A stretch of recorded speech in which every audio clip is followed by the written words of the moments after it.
అంటే మన దేశంలో నాకు బాగా కోపం దరిద్రం ఏంటంటే ఒక డ్రైవింగ్ లైసెన్స్ అప్లై చేసుకోవాలంటే నీకు ప్రాసెస్ ఎవరు చెప్పాడు కరెక్ట్గా.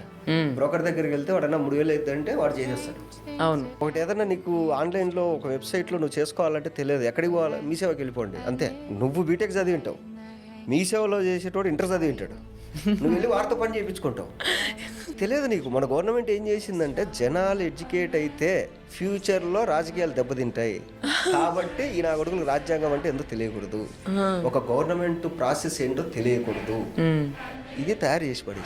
ఇప్పుడు చిన్నపిల్లలు ఉన్నారు, మీరు చెప్పినట్టు రేపు అటెంప్ట్లు అవి ఇవి జరుగుతున్నాయి. వాడికి 7th క్లాస్ నుంచి సిలబస్ పెట్టండి పోక్సో యాక్ట్ కింద, వాడికి తుచ్చు పడుతుంది.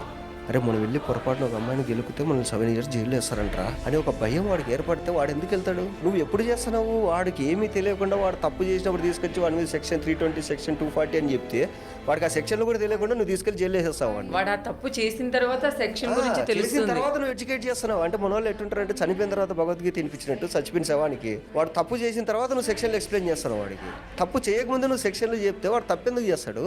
ఎడ్యుకేషన్ సిస్టంలో ఫిజిక్స్లో అలా అయింది ఇలా అయింది, సైన్స్లో దీని షేప్ ఎలా ఉంటుంది దాని అవి కాదు నాకు తెలియాల్సింది.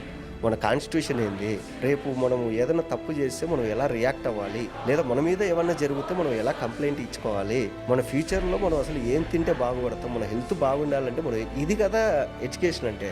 నువ్వు ఏదేదో సోది పనికిరాందంతా చెప్పి ఆ సబ్జెక్టుల పేర్లు కూడా గుర్తుండవు ఎవరికే కానీ.